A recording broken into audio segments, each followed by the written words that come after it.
Hello YouTubers, welcome to my channel. Like and subscribe, and don't forget to hit the notification bell so you know when new content comes out. Hello YouTubers, thank you for coming back to my channel. This is Sam's Automotive, bringing another episode on How DIY.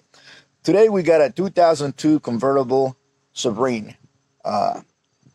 This is, you guys can see, it's a convertible. It's a coupe with a 2.7 engine. Alright, as you can see, today I'm going to show you how to do the shocks in this car. Alright, the first step that you want to do is you want to race your car, be safety, make sure you put stands. Okay, there you go. We have the stands. Make sure safety first. It's always important, guys, to put something because your life depending on the safety here. Okay, second thing we're gonna do is we're gonna remove this wheel. You could have jacked both of the items. In this case, I'm doing both of the shocks. So we're gonna remove the wheel.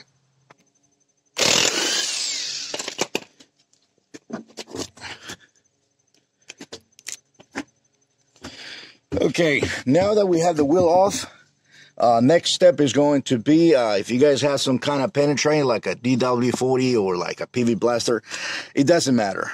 Okay, so we got 4 bolts on the top, and we got this bolt joint. We need to remove this, so I sprayed something here. So we need to remove the bolt joint from up here for the control arm, and then we have another bolt, which is this guy over here. Okay. Once we have loose that one, we're also going to lose this guy. So again, it's one on the bottom on this fork. They call it a pick fork. So in the fork, there's 1, 2, 3, and then you got 4 on the top right here. All right. Now, other thing that I need to point out, guys, is really important. A lot of videos that I was looking at, they didn't explain this. All right, so what we have here is called a coupe, all right, and it's a convertible. So to put things straight out here is that there is 2 types of shocks for this car. There is a regular shock, which is going to be mounted with 4 bolts on the top, but it doesn't have this control arm that you see here.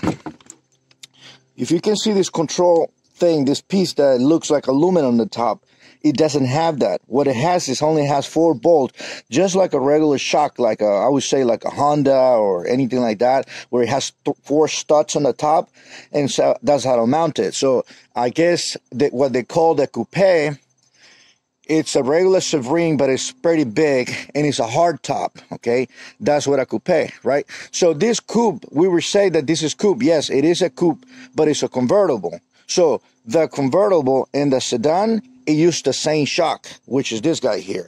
So really good important tip here, guys, is to make sure when you buy this thing, buy the whole shock with the control arm, just like I did here. Okay, this is the right way to do this, right? Because you don't know if, because the failing of the shock, this control arm it's going to give you a hard time later on. So you don't want to take that chance. So here's the part number. I got this one on AutoZone.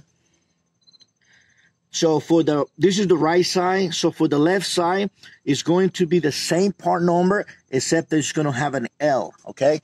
So this is the way to doing this job. Don't go cheap on it, because cheap, it's going to cost you more money in the long run.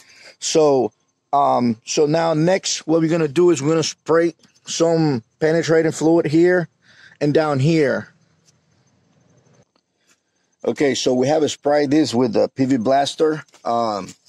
Also, there is a 10 bolt right here, which you have to remove as well. Reason being is the lines are on it, so you don't want to put a stress in those lines, especially the ABS sensor goes here, and it goes a line attached to it.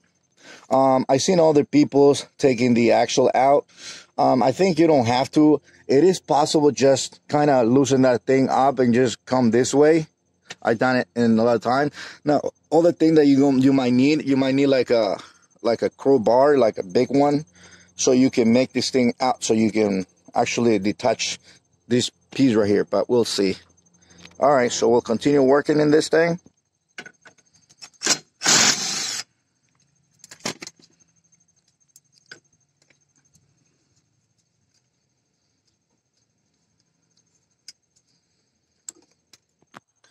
Okay, now we're gonna remove the one bolt in the top.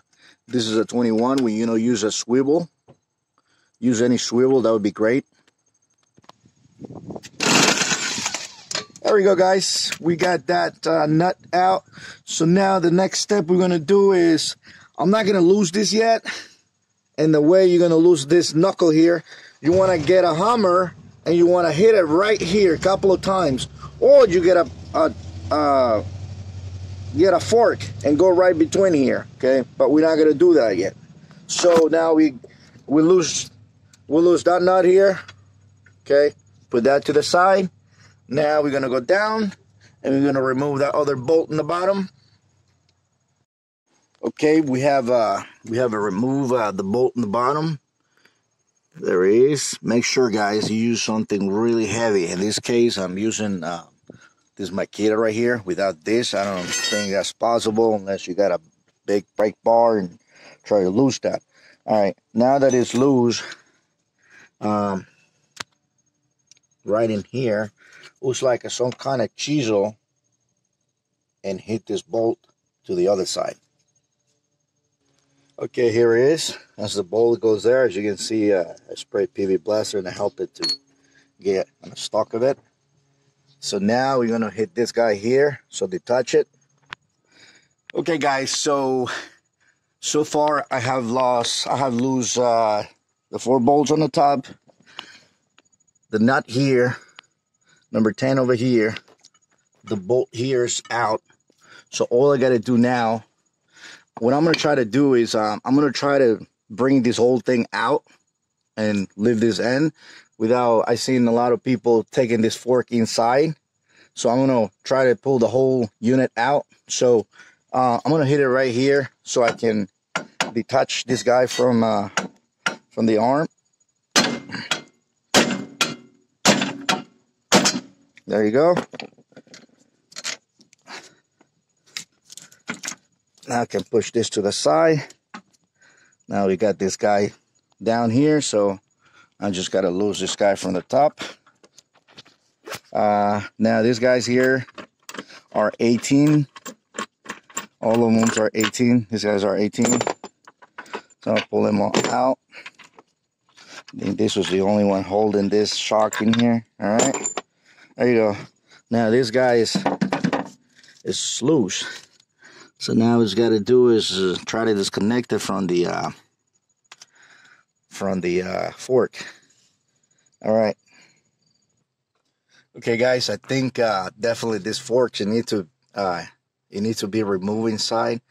Reason being is the axle's on the way, and this strut here is too big to come this way. So we're gonna move this guy out of here. All right. So we're gonna remove that, and the nut is 18 and the bolt is a 15. All right. So now what we gotta do is we gotta hit this thing and then put some penetration here.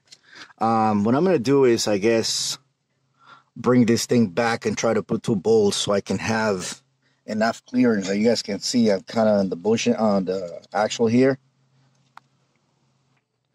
Okay, there you go, guys. So what I did is I put 2 bolts on the top just to hold the shock. So now what we're gonna do is we're gonna hit this fork.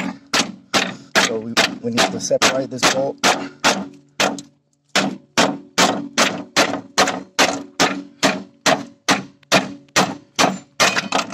There you go. So it's separated. Now I can go ahead and loose this. There you go. So it's loose. Now I'm about to get the whole thing out. And there it is. Okay, the whole control arm is. So we just leave the fork there. Okay. Ready? So like I say, there's only two ways getting this shock here. It's either with a control arm or without a control arm. All right. In this case, I decide, like I say, doing the whole 9 yards here. Best thing to do, it's right here. Okay, guys. So pretty much the installation is going to be the reverse way. Okay, guys. I have just enough tie these things, make sure that this guides goes right on it. See these guides, the plastic guides. So I tied just enough so I can put the fork, I can have a movement here. So I'll put a little grease in here so help the fork just go in without no problem. Now the next thing I'm gonna do is I'm gonna put this knuckle here first down here. Say put the bolt, this bolt here. Okay, the bolt in the bottom, which is this guy here. Make sure to put that in, and then put some grease in this bolt joint. Have it ready. Then the last thing I'm gonna do is I'm going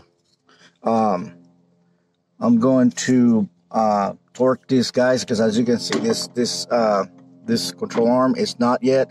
So I need to put that back, put it on the ground, and maybe from the ground have a little access to tie these things. Okay. All right.